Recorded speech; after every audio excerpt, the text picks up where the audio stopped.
Hola Latinoamérica, bienvenidos al tercer capítulo de esta iniciativa que partimos hace ya casi un mes, llamada Inversionista Unlock, donde conversamos con distintos inversores de Latinoamérica para conocerlos más, conocer cuáles son las red flags, green flags que las startups tienen que tener al presentarse con ellos, y también sobre obviamente sus planes para lo que queda del año. En esta nueva oportunidad vamos a darle la bienvenida a José García de Winnipeg, que no, te encuentras desde Perú, ¿no, José? Bienvenido. Así es, desde Lima, Perú, efectivamente, acá estoy. Gracias. Buenísimo, muchas gracias por participar. Estamos muy contentos de contar contigo porque Winnipeg ha estado causando varias noticias en las últimas semanas. Pero como ya es costumbre, queremos partir esta conversación con esta dinámica un poco más de preguntas rápidas, llamadas un poco como un ping-pong, así que vamos a partir con eso y luego profundizaremos en las preguntas y las respuestas que tengamos. Entonces, partir primero, entonces, como ping-pong con José García de Winnipeg. José, ¿de qué fondo eres? Winnipeg Ventures. ¿Perdón? Winnipeg Ventures. Buenísimo. ¿Y cuál es la tesis de inversión del fondo? Nos estamos enfocando en startups de futuro de educación, futuro de trabajo. Ya. ¿Cuáles son sus tickets de inversión? Entre 200 y 800 mil dólares en serial o follow-ons. ¿Y cuál es su diferenciación, en pocas palabras, que tú dirías que tienen como VC? Es el único fondo en latinoamericano especializados en esos sectores para Venture Capital y en esa etapa. Buenísimo. Y lo último, ¿en qué están poniendo los ojos este año? Bueno, en educación, inteligencia artificial y temas de realidad virtual y todo lo que pueda ayudar a la educación. Buenísimo. Gracias, José. Ahora vamos a poder como un poco conversar más acerca de las respuestas. Y quería partir preguntándote por qué esa tesis de inversión, por qué creen que es relevante invertir en el futuro de la educación y a partir de qué necesidad lo vieron. O sea, antes no había un fondo de este tipo en Latinoamérica. ¿Por qué decidieron invertir en eso? Bueno, en primer lugar, por las grandes necesidades y las brechas que tenemos en educación, ¿no? O sea, en educación y en la calidad del trabajo, en la eficiencia, en productividad en el trabajo, estamos muy atrasados con respecto al resto del mundo, incluso con respecto a otros mercados emergentes como Asia. Entonces, creemos que hay necesidades y problemas muy grandes que solucionar en la región y que eso nos va a ofrecer pues grandes oportunidades también. En el fondo piloto que nosotros lanzamos hace 4 años, casi la mitad del fondo, a pesar de que empezó agnóstico, casi la mitad del fondo terminó en oportunidades de futuro de la educación y futuro del trabajo. Y vimos que sí, que las startups estaban ahí y que el pipeline estaba potente y por lo tanto decidimos que íbamos a concentrar ahora nuestros esfuerzos especializándonos en ese sector. No existe un fondo, existen en Estados Unidos y en Europa, existen fondos especializados que invierten algo en Latinoamérica. Por otro lado, hay fondos generalistas o fondos de impacto que sí invierten también en el sector, pero no están especializados y creemos nosotros que hay un vacío que va a llenar tanto para inversionistas que les gusta la tesis, como para las startups en ese sector que van a tener alguien que pueda hablar su idioma, que los pueda apoyar, con el cual podemos liderar rondas, etcétera. Entonces, creo que las necesidades y el problema están ahí, las oportunidades están ahí y las nuevas tecnologías también van a permitir, pues, van a ocasionar cambios en educación y en los modelos de educación y en los modelos y en las formas que trabajamos. La pandemia también nos abrió mucho el campo en cómo aprendemos y cómo trabajamos. Y creo que esa apertura de mente va a presentar también mayores oportunidades. Buenísimo. ¿Y en qué año lanzaron su primer fondo? El 2018. Buenísimo. Y desde esa época hasta ahora, ¿cómo han visto un poco la industria de las EdTech acá en Latinoamérica? Y cuando tú dices también que son un fondo especializado en esta materia, ¿cómo lo logran? O sea, ¿tienen profesionales enfocados de la educación dentro del fondo, que aportan con su Smart Money? ¿Cómo un poco has visto la industria y cómo logran esta diferenciación? Bueno, a ver, nosotros, un segundo, Sí, se obvio. me ha- no sé por qué me están saliendo un montón de ventanas. Eh, y nosotros, sí, por cómo logramos la especialización a través de, en primer lugar, mi socia, Ana María Aristizábal, que es colombiana. Ella ha operado, ha trabajado, tiene una maestría en el rubro, y además ha trabajado como operadora, como growth officer en una cadena de colegios en Estados Unidos, y ha estado trabajando en el rubro de Jobs, digamos, ha trabajado en Jobs for the Future, mirando temas también de futuro del trabajo, empleabilidad, workforce training, etcétera.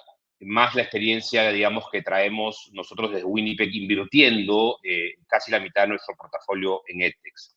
Entonces, esa es creo que queremos nosotros que ir conformando el equipo. Estamos incorporando venture partners de Estados Unidos, de México, y pensamos también incorporar personas de Colombia, de Chile, especializados en el sector, y luego formando alianzas, tanto con empresas como con universidades. Queremos trabajar con instituciones como el TEC de Monterrey, que tiene el Instituto de Futuro de la Educación, por ejemplo, con el cual estamos conversando para ir desarrollando y apoyando a las empresas y a las startups, no solamente en su crecimiento, sino también en la medición de impacto, que va a ser un rubro bien importante, digamos. Es una de las cosas muy importantes en fondos especializados como estos, es no solamente medir el retorno financiero, sino el impacto social que se está teniendo.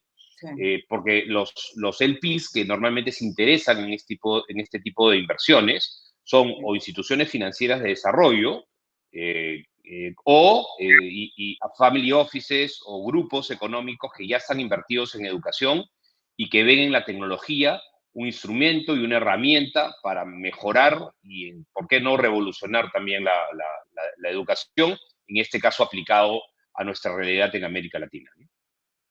Buenísimo. Y ustedes se enfocan, porque el mundo de las EdTech es gigante, desde la educación quizás preescolar, primaria hasta la universitaria y después de la universitaria, ¿tienen algún enfoque en particular dentro de las startups que desarrollan soluciones para la educación? No, no tenemos ningún enfoque. Vamos a ver todas las edades, desde estimulación temprana, como dices tú, edad muy temprana, donde ya están saliendo, es donde se han demorado en salir, pero ya están saliendo algunas startups interesantes en ese rubro, que ayudan a los padres, sobre todo a temas de estimulación temprana, etcétera, desde el hogar, o a los nidos o jardines, también a las profesores ayudar en ese caso. Y pasamos todo, por todo el tema, desde que seamos primaria, secundaria, educación superior, en las distintas formas, porque no solamente son universidades, sino institutos, y también modelos de enseñanza alternativas, y finalmente también entrenamiento corporativo, o sea, entrenamiento de los trabajadores, que ahora está en full boga, o sea, todas las empresas se dedican a capacitar a sus empleados, utilizando eso no solamente para aumentar productividad, sino para reducir también la rotación de personal. Y hasta los temas de lifelong learning, hablando de personas mayores que ahora extienden su vida productiva y que se tienen que volver a capacitar en nuevas habilidades para poder seguir generando recursos, ya sea a través de un empleo o ya sea a través de trabajo independiente, pero son personas que los seres humanos vivimos más, Sí. y por tanto tenemos que producir más tiempo en nuestras vidas también, y para eso se necesita también volver a reentrenar a esa gente. O sea, en ese sentido no nos vamos a enfocar en un solo grupo, y entre otras cosas también porque no creemos que haya, o sea, queremos diversificar. El tema de EdTech y Worker Tech, si quieres, o sea, futuro del trabajo, ya de por sí es una especialización. Si ya nos especializamos dentro de la especialización, tampoco creemos que podemos encontrar suficientes startups como para tener un buen portafolio sólido y bien diversificado, ¿no? Buenísimo. Y en ese sentido, ¿cuántas startups actualmente tienen en su portafolio y cuál dirías que se te viene a la mente como uno de los casos de éxito de su carpeta? A ver, nosotros vamos a empezar a invertir en octubre con este nuevo fondo. En el fondo anterior, te puedo hablar del portafolio del fondo anterior, las empresas que además han crecido y que nos gustan más son Talently y Curios de Perú. Talently ve Buenísimo. temas de empleabilidad, Curios ver temas de corporate training, en temas de tecnología. Tenemos a B-Readers, que es de Chile, que es comprensión lectora. Tenemos a Kimpel, que es una española, pero que opera en América Latina con capacitación de profesores en capacidades que van más allá de solamente su especialización, sino, digamos, abriéndole la mente a los profesores. Tenemos Ed Maquina, que es de Argentina, que ve temas de deserción universitaria y escolar, ayudando a las universidades y a los colegios en tratar de disminuir los temas de deserción y con el impacto social que eso además tiene de que cada vez más gente pueda terminar sus estudios, que es muy, muy importante. Entonces, y luego tenemos algunas, digamos, por ejemplo, entrenamiento, coaching para empresas como Bonum Coaching, que son venezolanos que están en Miami, y tenemos Logra, que es capacitación y asesoría para dueños de pymes, que es Buenísimo. otro sector que para nosotros es muy importante, es muy grande, y con el cual creemos que podemos lograr un impacto importante en América Latina. Muy variado. Y en ese sentido, a las startups de su primer fondo, que en total, ¿cuántas son? Son 26, de las cuales 13 consideramos que están en el rubro de futuro de la educación o futuro del trabajo. Buenísimo. Y, por ejemplo, con el contexto socioeconómico actual que se vivió este invierno de los VCs, de los fondos, que de a poco se ha ido como un poco descongelando este año, pero sigue siendo difícil, ¿qué consejos le han dado a los founders de su portafolio que quizás también son consejos que founders que nos están escuchando también les servirían? Bueno, el consejo de sentido común, que además todo el mundo, que ha sido el más común de todos los inversionistas, es hacer que el dinero dure más tiempo. O sea, Sí, cuando tú tienes una restricción de liquidez, el primer consejo es cómo es a través obviamente, tratar de generar más ventas y tener ventas sólidas, por un lado, y luego, digamos, tener los costos más acotados y gastar más eficientemente, ¿no? Yo sí, hay un par de empresas en el portafolio que tenemos nosotros que son de mis favoritas, no voy a decir el nombre, pero son muy eficientes en la forma en que gastan el capital y han logrado crecer con pocos recursos. Ahora, eso hay modelos de negocio que se más a esos que otros, eh, y no tener miedo incluso a pivotear y a encontrar soluciones que te puedan generar caja, por lo menos mientras no haya más disponibilidad de recursos, que además no sabemos, yo no creo que se vuelva a abrir la puerta de la manera en que se abrió en el 2021. O sea, para llegar a un fenómeno 2021 van a pasar varios años.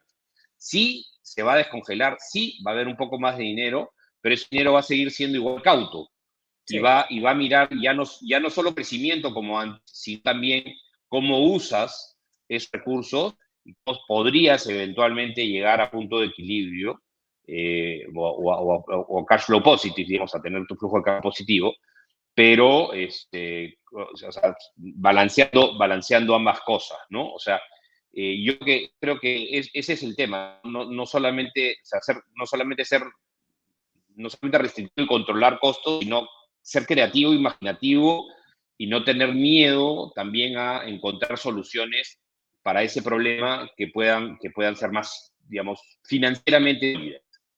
Buenísimo. Y tú mencionaste, por ejemplo, a Talently y Curios como startups de su Uh-huh. portafolio, que ambas son peruanas y que han causado mucho ruido, son casos de éxito del ecosistema peruano. En esos casos, ¿cómo fue un poco el acercamiento con ellos? ¿Ellos se acercaron? ¿Por qué canal? No sé, LinkedIn o reuniones. ¿Cómo fue un poco el proceso que los llevó finalmente a invertir en ellos? Obviamente para los founders de EdTech que nos están escuchando y que quieren acercarse a ustedes para saber cómo hacerlo también. A ver, el de Talent fue un caso medio cercano o de casa, porque Enzo Ya, Cavalli, que ahora está en Reach, en San Francisco, y tiene su startup también, su podcast Startupeable, Sí, trabajaba con nosotros, era ya, parte del equipo. Conocía muy bien Ménica. Entonces, eran no solo amigos, sino que la estaba asesorando con Talently al comienzo. Bueno, la sigue asesorando, ¿no? La asesoró en ese nacimiento. no, Y dada la confianza, me dijo a mí, oye, José, por favor, quiero que escuches el pitch de Nick. Y creo que la primera persona con la cual le planteó la empresa, y le di los consejos. En ese momento no invertí, le di los consejos, le di cómo avanzar, qué cosas tenía que hacer para convertirse en invertible, pero fue una conversación que empezó a generar una confianza que luego llevó a nosotros a invertir en etapas relativamente temprana con Talently.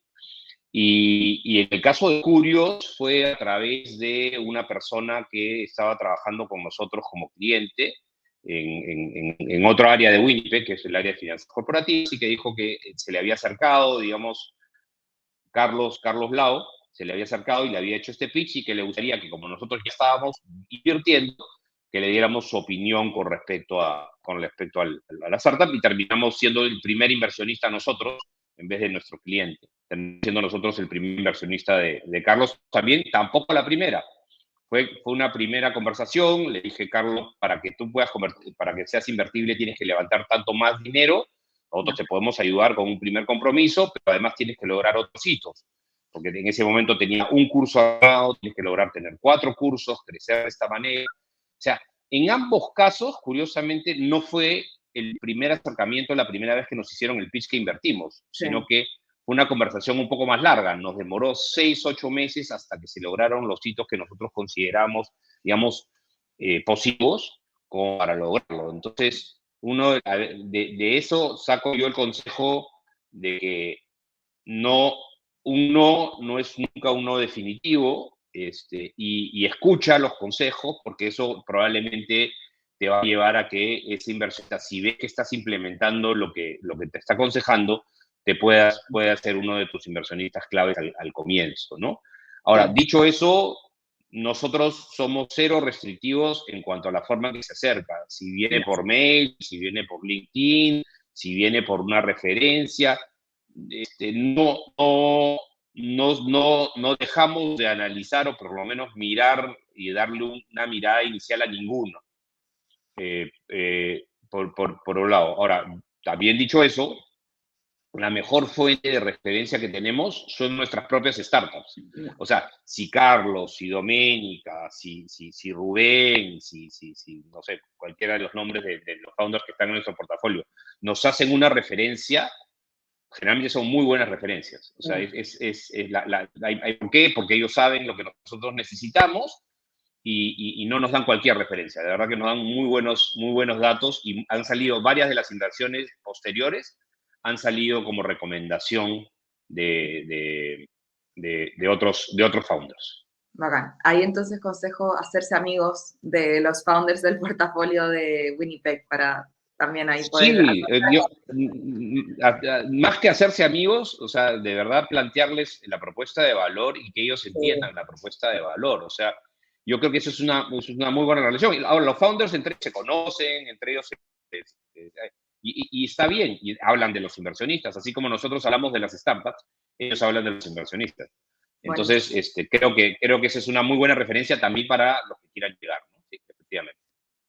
Y en estas primeras reuniones que tienen con founders que se acercan o que ustedes también los buscan, ¿cuáles son las cosas que tú crees que son muy necesarias como las green flags en esa primera reunión? Que, no sé, por ejemplo, el founder tenga bien claros sus números o sea muy receptivo a recibir consejos. ¿Qué cosas para ti son claves del founder para seguir adelante con la conversación y con una futura inversión?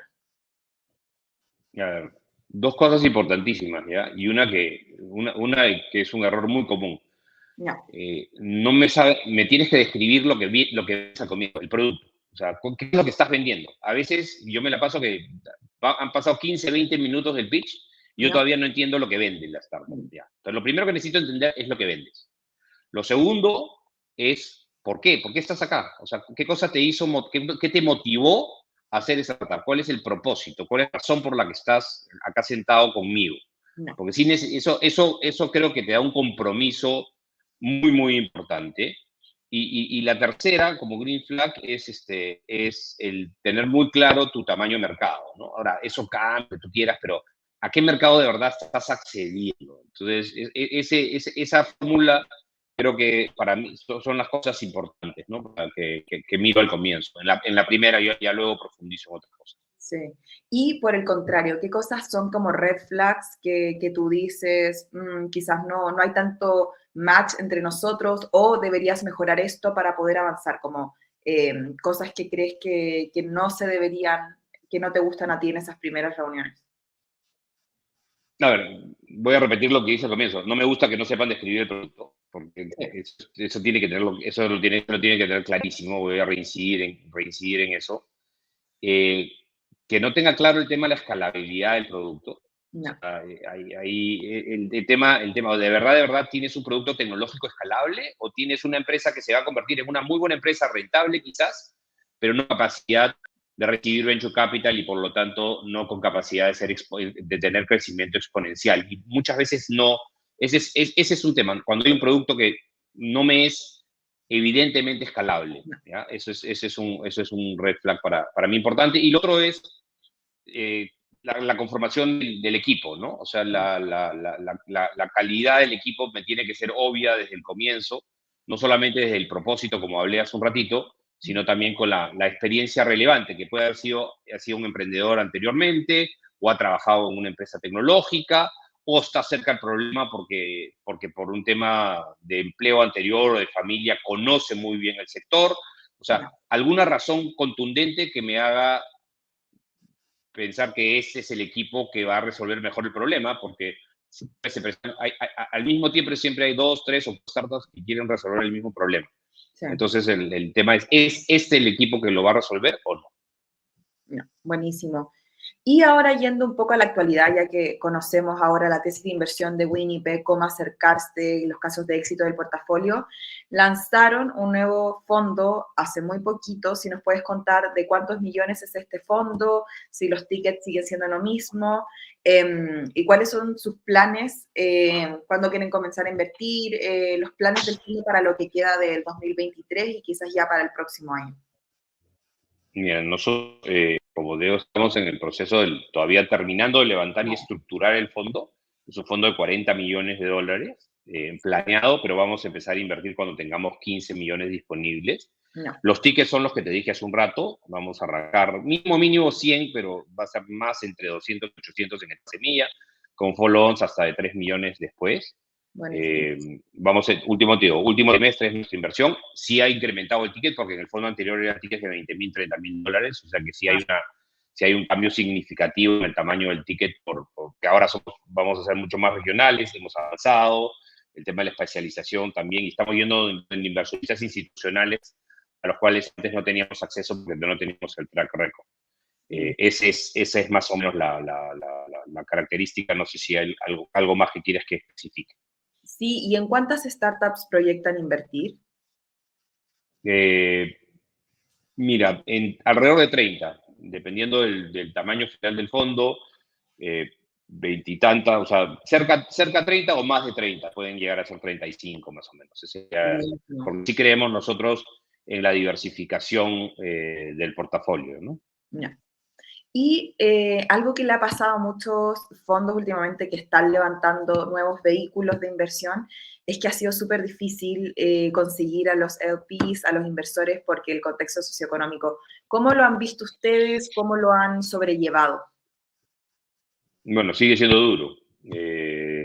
Yo, sobre todo como inversionistas más privados, Sí, los institucionales, tipo fondo de fondos o instituciones financieras de desarrollo, siguen teniendo un mandato de invertir, o sea que ahí hay un compromiso importante. O sea, COFIDE, Corfo, Bancoldex, BitLab, quizás, digamos, siguen siendo evidentes.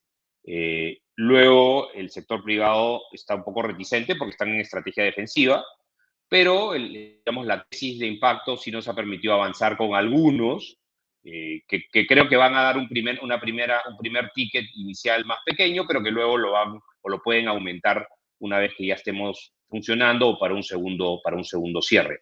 No es un contexto fácil, Sí. Nosotros pensábamos tener el fondo cerrado para junio, julio de este año. Nos está demorando un poco más justamente por el contexto que tú bien estás mencionando, ¿no? O Sí. sea, tasa de interés, liquidez, estrategias defensivas de los grupos de inversión. No es, o sea, así como no está fácil para las startups, tampoco Sí. está fácil para nosotros terminar de hacerlo, ¿no? Y en este sentido, ¿qué estrategia han usado ustedes quizás para seguir adelante con el fondo y que también le pueden servir a otros fondos que nos están escuchando? Depende del tamaño del fondo. O sea, si yo quisiera, si tú quieres levantar un fondo un poco más chico, mi consejo es cierra lo más rápido posible y empieza a invertir. O No, sea, si tú quieres llegar a 10, cierra en 3, 4 o 5 lo que tus inversionistas iniciales te dejen y empieza a invertir lo antes posible. no. Ese es si quieres un fondo más grande como el que estamos haciendo nosotros, ahí sí, concéntrate en los institucionales y en los que crees tú que tienes mucha probabilidad de entrar, justamente para poder lanzar un fondo viable, como creemos nosotros que es un fondo de 12 o 15, ¿no? O sea, ese es el fondo que quisiéramos, con el cual quisiéramos operar, pero para eso necesitamos tener uno o dos inversionistas anclas, que ya creemos que los tenemos y que debemos tener las aprobaciones listas de mes, y con esos dos ya poder terminar de levantar el fondo con otros que están a la expectativa, ¿no? Así como las startups, igual con los fondos, a veces conseguir ese inversionista ancla es la clave, Sí. igual para nosotros como GPs, ir donde esos LPs que apuestan por nosotros para después subir al carro a los otros LPs. Buenísimo. Muchas gracias, José, por la conversación. Muy interesante lo que están haciendo, que se están enfocando y especializando en esa industria tan necesaria a nivel global. Así que los últimos minutos es para que hagas una invitación quizás a LPs y también a startups EdTech que se acerquen a ustedes. Así que te dejo ahí para que puedas hacer un último llamado. Muchísimas gracias. Bueno, si el PIS, cualquiera que crea en la educación y en la tecnología y en el impacto que va a tener, les tenemos un producto que no solamente va a ser importante para el desarrollo de nuestros países, sino que además es rentable. Las oportunidades están ahí. Las empresas que nosotros ya hemos invertido, y las cuales hemos mencionado hace un rato y que di varios ejemplos, son empresas que están creciendo, son empresas que son sólidas, son empresas que creemos que van a ser exitosas. Entonces, por lo tanto, ya no solamente no solamente es un tema de impacto, sino es un tema de rentabilidad, con un equipo muy experimentado, porque creo que Ana María, yo y el resto del equipo que estamos armando es un equipo con mucha experiencia como para invertir en este campo. Y a todas las startups de EdTech o de futuro del trabajo, encantado de conversar con ellos. Y ya estamos armando el pipeline, ya estamos viendo cuáles son las startups en las que vamos a invertir primero. Así que es mejor abrir la conversación lo antes posible para cuando tengan que levantar ronda, nosotros ya ya los conozcamos. Así que me pueden encontrar en la página de Winnipeg Ventures en LinkedIn o mi contacto, pedirme contacto en LinkedIn también, ahí encantado de conversar con ustedes. No. Muchísimas gracias, José, por ser un nuevo invitado a nuestro programa Inversionista Unlock. Así que muchas gracias y seguimos conversando y suerte con la búsqueda de startups y todo. Gracias, Sofía. Que esté muy bien. Chao. Chao, chao.